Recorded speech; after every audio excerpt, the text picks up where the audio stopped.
We're going to move on to our action items. I'd like to combine items A through E. And I'd like a motion to accept items A through E. And I'd like to make note Before we move further, Dr. Cohn, were we going to get a staff development presentation this evening, or that is not? We deferred that to We another deferred. time, Beg your pardon? We're not having that tonight. That's deferred. to another meeting. I thought they were leaving something out, and surely didn't want that left out. So I'd like to entertain a motion for items A through E. I'd like the board to be aware that on the table and on the dais is an amended copy for personnel and an item regarding the use of school facilities that's on the table. And I'd also like to remind you that on items E, actually, I think It is D. it's D. D1A. D has individuals you're welcome to, and it's suggested that you abstain on your own. And I'd also like to publicly mention that item A3 is a gift from William R. Muir, donating $1,000 on behalf of the memory of Thomas and Bernice Bystack, and I think I would not want that to go unrecognized in the larger. So that would be Mrs. Becker and Mrs. Shaw. Is there any discussion? Mrs. Shaw. Okay, couple of questions. Under B1, which is acceptance of report, including HIV incidents. So I am actually looking at attachment B1. And it is the HIV report, and it indicates that the number of offenders was 2. And then the discipline imposed says offender received 1 day OSS. So did both offenders receive that discipline or just one? That should be both offenders should receive OSS. Yep. Okay, thank you.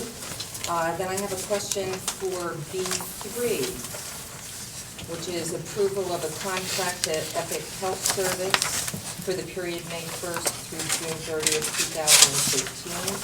2013. And there is a paragraph there that provides some explanation, but I was wondering if this is for a specific student, or is this a general need of our program to be able to hire substitute nurses? This is a general need. Right now, our nursing agency cannot handle all of the volume. So they're having difficulty meeting the needs of our students. So this is necessary in general for our students. Then I had a question on B4 of the approval of overnight field trips. Typically, when we have these field trip applications, we see a number, a dollar figure that is the amount that's been defrayed by students. And this one doesn't include any number there. So do I assume then that all of the funding for this trip was fundraised by this club? The total cost of the students for this particular trip should be there is $385. Yes. Okay. That includes fundraising. It should be up to the moment, but there are times when there's still fundraising money that comes in that will lower that cost.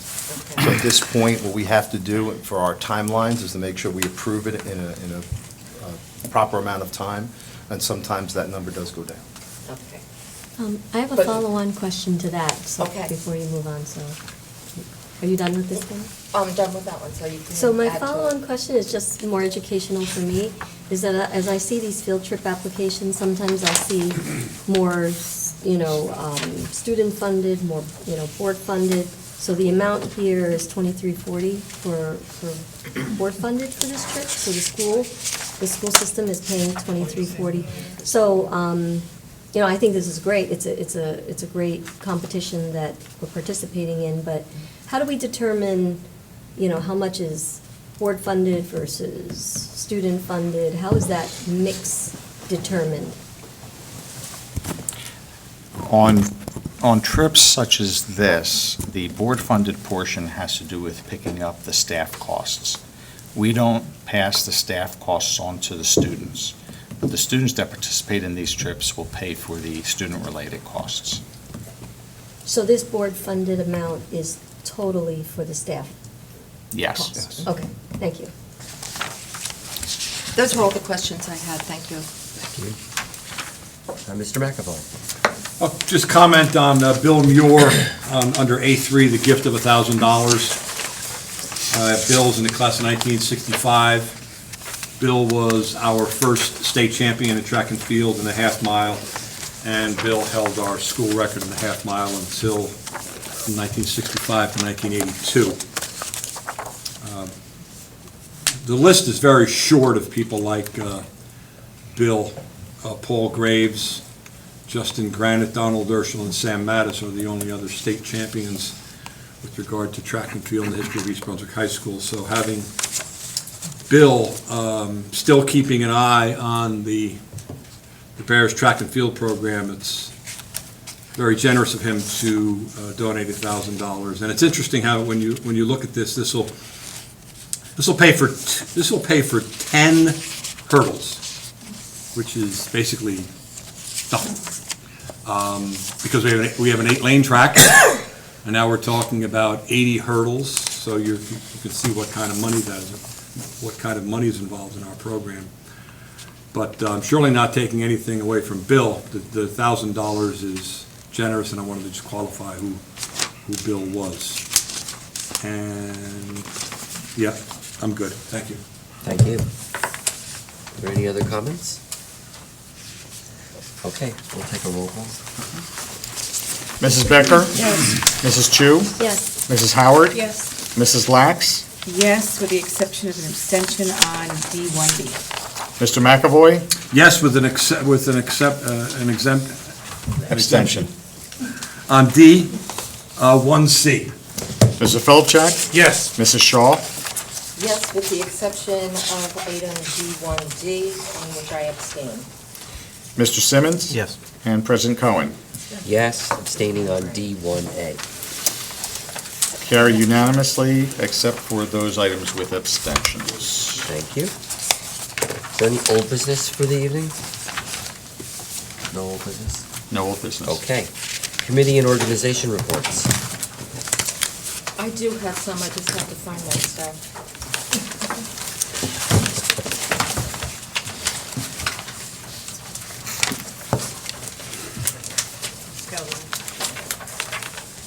Oops, that's not it.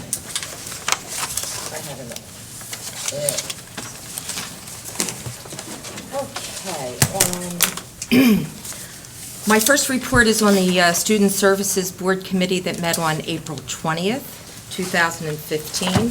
Just to give you a few of the highlights, our new athletic director, Mr. Iannazzo, presented to the committee a PowerPoint on our adapted physical education and athletic opportunities.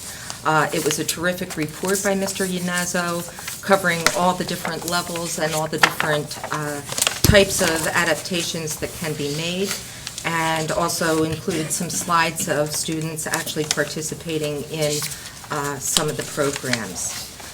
Another topic of consideration for the committee was post-secondary options. Mrs. Weber-Olaskevich discussed some of the opportunities for students who are aging out of the school district at 21 years old. This has special importance for people like me who have a child that aged out, and also in light of the fact that we are keeping many more of our special education students in district, it just seems like the logical thing to consider what's going to happen to these young adults as they leave East Brunswick Public Schools. And although this is not something that's part of their, job requirement, I just think it reflects so well on East Brunswick and our special education department that they continue to go above and beyond their responsibilities in an effort to make sure that kids in East Brunswick are getting the proper therapeutic and social opportunities as well as work opportunities. I wanted to thank Mr. Philipczak, who volunteered to be a special education PTA representative for Chittick Elementary School. We're pretty nearly complete with that, aren't we, Mr. Figueroa? Yes, I've had that discussion with my wife, so I think we're, Okay, all right, I so think we're looks like good. Diamond Row's covered now, too. No pressure. No Oh, pressure. recruitment going on. But anyway, I actually have to say that I considered the highlight of the evening to be Mrs. Blaylock's presentation on a program called Sources of Strength, which is a suicide prevention peer leadership program.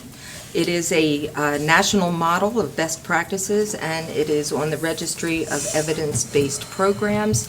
So this isn't just somebody's idea of something that might work, okay? There is evidence and data to prove that it does. Trying to keep things short and sweet here, the program uses positive messaging campaigns to break down codes of silence and help students be put in touch with positive adults, and also to teach them ways to foster resiliency. This is a program that they had to make quick work of in order to get grant money for it, and we've had teachers who have volunteered their services to go through the training, and also students were recruited from all different walks of life. And so I think this is going to be an incredible improvement for our students, and just was really a very heartwarming program. Next, on April 29th, I attended the Garden State Coalition of Schools meeting. We reviewed budget requests and so forth. The majority of the meeting was spent discussing reflections on a roadmap to resolution. This, of course, is dealing with the Pension Commission, Garden State Coalition, which is a coalition of mostly suburban school districts, is trying to develop talking points for discussion of this. And we also had plans to meet with Tom Byrne from the Pension Commission actually today, so it was a good thing that we met on the day before. But anyway, I do have a copy of the so-called talking points. If any of my colleagues here would like to see them, I'd be happy to pass them on. And I'm sure that if you went to the Garden State Coalition of Schools website, that you would also be able to locate information about that. Thank you. Thank you. Any other reports?